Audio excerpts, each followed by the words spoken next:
Desarrollo espiritual y personal. ¿Qué es? Buen día a todos. Es como un árbol que si no tiene las raíces firmes, por más alto que crezca, puede tener el problema que luego se caiga, o que no dé frutos, o que tenga un problema relacionado con todo lo que es su crecimiento, porque la tierra ha tenido o no ha tenido lo suficiente para que esas raíces estén fortalecidas. El desarrollo personal consiste en profundizar internamente para encontrar aquellos patrones, creencias, lealtades familiares inconscientes que impiden que ese árbol se desarrolle o esté sano. El desarrollo espiritual es la capacidad de elevarse, conectar con la luz y entregar la medicina al mundo. Entre ambas generan esa soberanía espiritual y personal que van de la mano y que permiten que esas raíces también estén fortalecidas, porque el follaje lo que hace es permitir que la luz llegue a esas raíces, y los nutrientes de la tierra hace que esos nutrientes, las raíces, lleguen también al follaje. Eso permite que cualquier circunstancia externa, clima, ese árbol tenga la firmeza y la fuerza para trascenderlo. Les dejo un gran abrazo y que disfruten de este episodio. A ver, cuando se adquiere, digamos, la computadora más avanzada del mercado, pues hay una expectativa lógica de eficiencia total. O sea, uno gasta una pequeña fortuna, instala los programas de productividad más modernos, las hojas de cálculo financieras más complejas y espera que la máquina simplemente vuele. Pero, ¿qué pasaría si, de manera oculta y muy silenciosa, esa supercomputadora estuviera operando con el código base de un sistema operativo diseñado hace, 30 o 40 años? Pues, a ver, el resultado inevitable es que la pantalla se congela. O sea, el sistema colapsa por completo. Totalmente. Hay un cuello de botella que es absolutamente invisible a simple vista. Y en ese escenario, pues no importa lo brillante, lo caro o lo avanzado que sea el software nuevo que se intente usar. El código de fondo, digamos, la arquitectura original, simplemente no tiene la capacidad de procesarlo. Es un colapso garantizado. Y fíjate que me parece fascinante empezar por aquí en esta exploración, porque esa imagen de la computadora moderna fallando por un código antiguo, pues es la metáfora perfecta para lo que ocurre en el mundo del desarrollo financiero personal. Tal cual. Porque, constantemente vemos a personas brillantes leyendo todos los libros del mercado, tomando seminarios sobre inversiones supercomplejas, analizando tasas de interés, y sin embargo, sus finanzas siguen estancadas en el mismo nivel de siempre. Sí, es una frustración enorme. Brutal. Y esa frustración, ese colapso del sistema, es exactamente lo que vamos a diseccionar en nuestra inmersión de hoy. Y creo que es un tema que requiere una mirada muy profunda porque, y esto es clave, el problema casi nunca es la falta de información técnica o de capacidad intelectual. Exacto. El problema real es el código oculto que está ejecutando esa información sin que nadie se dé cuenta. Precisamente. Esa es la premisa central de este análisis a fondo. Hoy vamos a explorar un conjunto de fuentes que, honestamente, son fascinantes, incluyendo el manual para identificar barreras subconscientes a la riqueza, así como textos clave de autores como T. Harv Eker. Y nuestra misión de hoy es muy clara. Vamos a descubrir cuál es ese código defectuoso, por qué se instaló en primer lugar y, lo más importante, cómo se manifiesta en el cuerpo y en las palabras de todos los días para sabotear el éxito. O sea, no vamos a hablar de cómo armar un presupuesto familiar. No, para nada. Vamos a hablar de cómo la mente humana procesa la idea misma de la riqueza. Y para establecer el tono de esta exploración, hay que citar directamente a T. Harv Eker en uno de los pasajes que me parece de los más contundentes de las fuentes. Básicamente postula que el conocimiento consciente y racional es inútil, totalmente inútil, si se enfrenta a un subconsciente que percibe el éxito financiero como una amenaza. Es que nada de lo que aprendas servirá de mucho. Es un golpe directo al ego, ¿no? A esa idea romántica de que el puro esfuerzo físico y leerse 10 libros de economía ya te garantizan el progreso. Claro, te desarma por completo. Ahora, la gran pregunta que surge de forma natural es, ¿de dónde salió esta programación? Porque A ver, nadie nace con miedo al dinero. Un bebé no le tiene miedo a un billete. Cero, claro que no. Entonces, si seguimos la evidencia de Emmanuel, la inmensa mayoría de nuestras creencias financieras fundamentales no son para nada originales. Vienen directamente heredadas de padres, madres, abuelos y bueno, de todo el entorno de crianza. Así es. Y fíjate que la biología evolutiva explica exactamente por qué sucede esto. El cerebro de un niño, digamos, no tiene desarrollada la corteza prefrontal para filtrar o cuestionar lógicamente la información que recibe. Son como unas esponjas sin filtro. Más que esponjas, diría yo.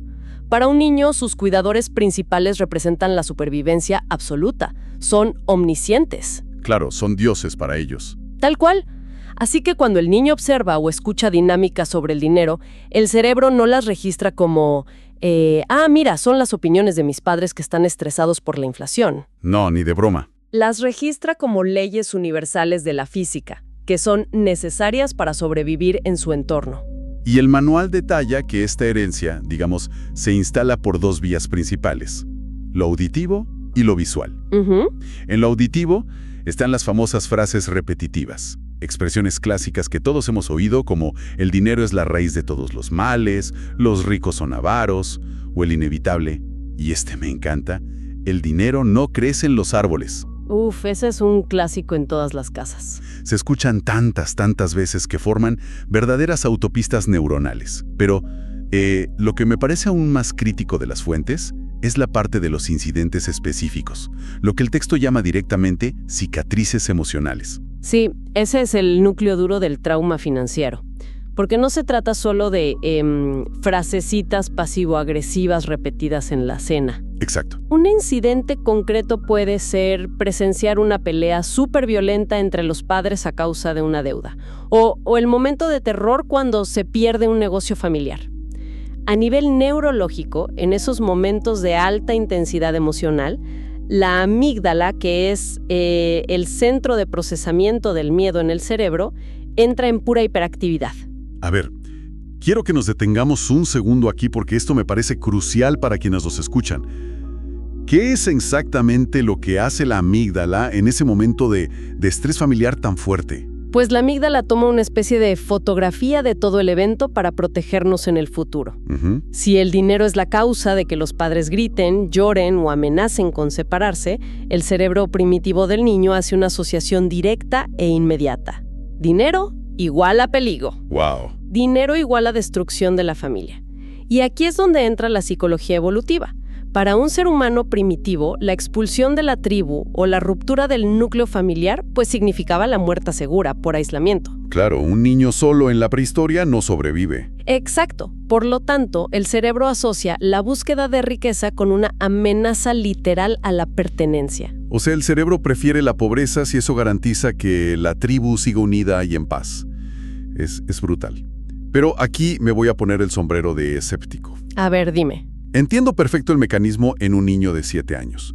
Pero si avanzamos el tiempo y esa persona ahora tiene, 35 años, tiene un título universitario, una maestría, y sabe racionalmente que necesita ganar más para vivir bien, ¿por qué su cerebro no simplemente actualiza ese archivo que ya está obsoleto? Es una gran pregunta, pero es que la amígdala no entiende de títulos universitarios, ni de fondos de retiro, ni de maestrías, entiende únicamente de supervivencia básica. ¡Qué fuerte! Mientras ese circuito neuronal no se desactive de manera consciente, el adulto va a seguir operando bajo la misma alarma de hace 30 años.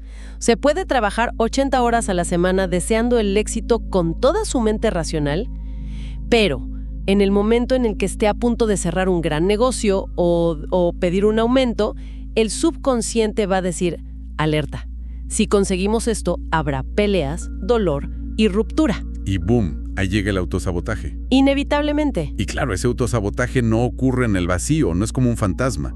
Ese trauma heredado, esa alarma silenciosa de hace 20 años, tiene que manifestarse físicamente en alguna parte del presente. Y aquí es donde las fuentes dan un giro que, te digo la verdad, me pareció alucinante. Porque abandonan toda la psicología abstracta y entran de lleno en la anatomía.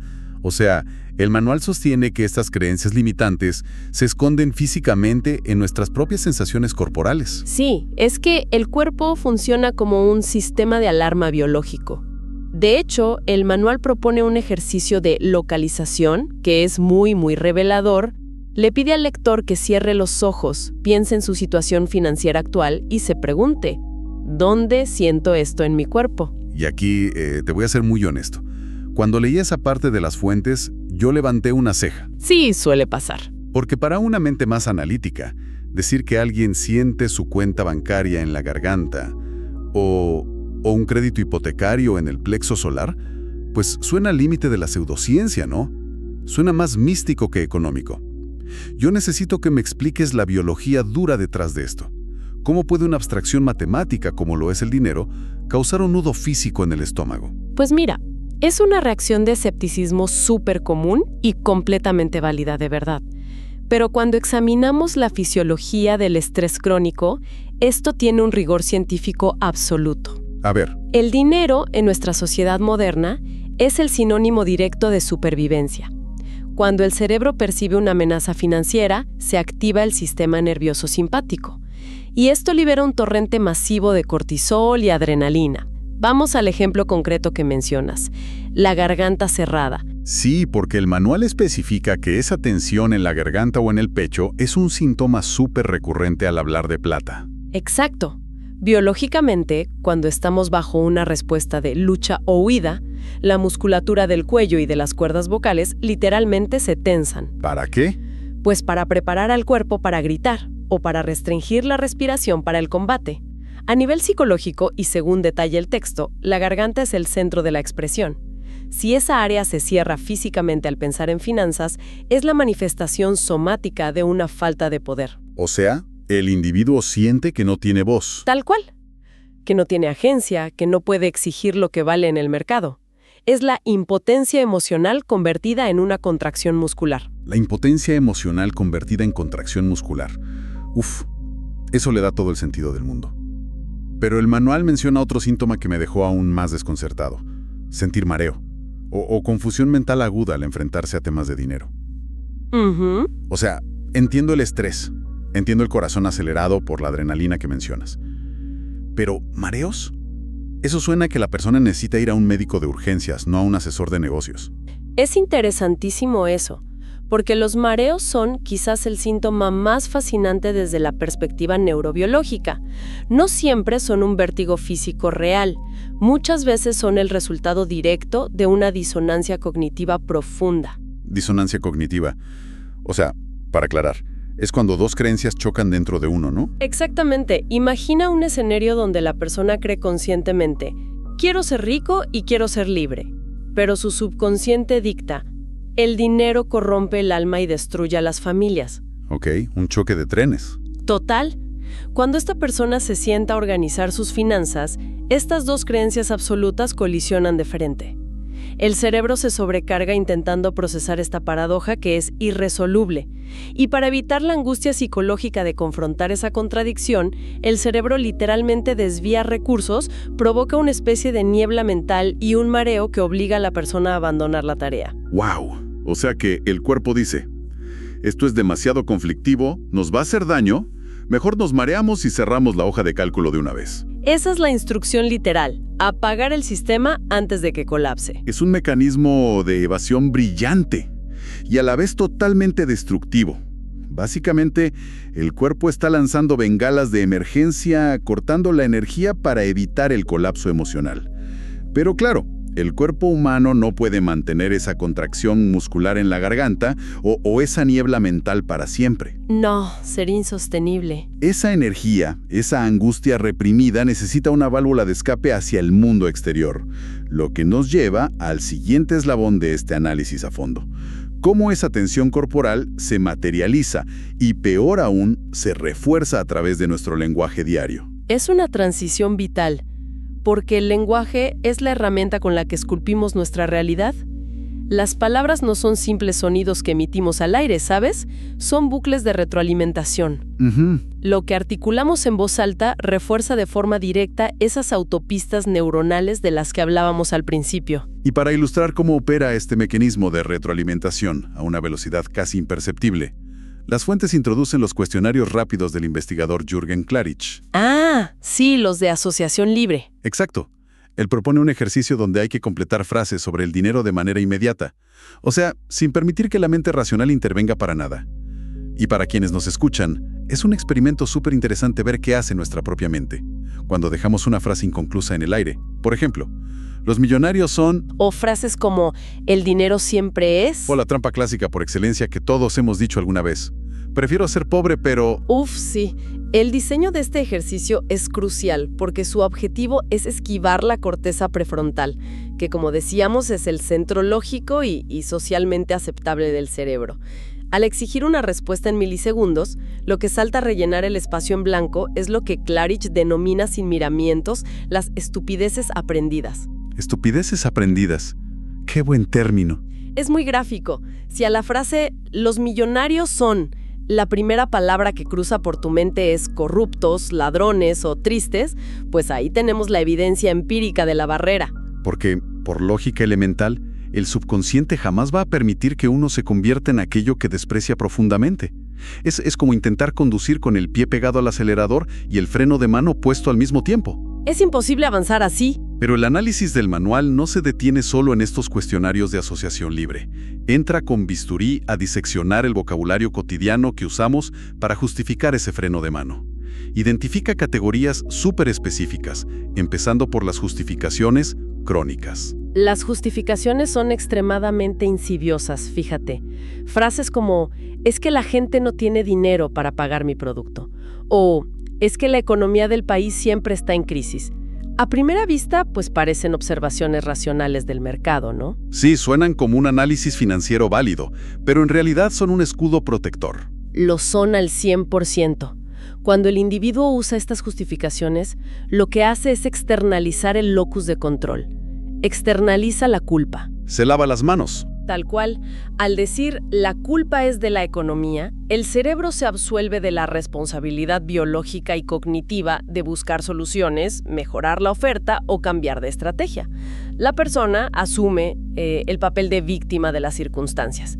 Y las víctimas, por su propia naturaleza, carecen del poder para alterar sus resultados. ¡Qué fuerte! Luego, el texto señala los operadores modales, que son esas sentencias autoimpuestas que comienzan con un rotundo «no puedo», «no soy capaz» o «es imposible», que, si lo conectamos con la sección anatómica que vimos antes, es la vocalización exacta de esa garganta cerrada por la tensión. Exactamente, es la traducción verbal de esa contracción. Sin embargo, de todo el desglose lingüístico que ofrecen las fuentes, lo que más me impactó, pero de verdad me voló la cabeza, fue el análisis de una palabra en particular, que está basada en el concepto de cómo convertirse en dinero. Una palabra que usamos decenas de veces al día con total inocencia. La palabra necesidad. Uf, sí. Ese es un punto de inflexión profundo en la literatura financiera conductual. La conjugación del verbo necesitar. Totalmente. Porque desde la perspectiva convencional, decir necesito aumentar mis ingresos, necesito pagar el alquiler o necesito más clientes, parece simplemente la descripción objetiva de un plan. Es establecer una meta, ¿no? Eso es lo que uno creería. Pero el texto da un giro argumentando que decir necesito es, de hecho, la declaración definitiva de la carencia. Y si analizamos esto bajo la lente de la neuroplasticidad y la psicología de la escasez, tiene un impacto monumental en nuestro día a día. El lenguaje instruye al cerebro sobre qué realidad debe percibir. Cada vez que formulamos la frase «yo necesito», la emoción subyacente que el cerebro procesa no es la ambición brillante de lograr algo grande. Es la angustia punzante de no tenerlo.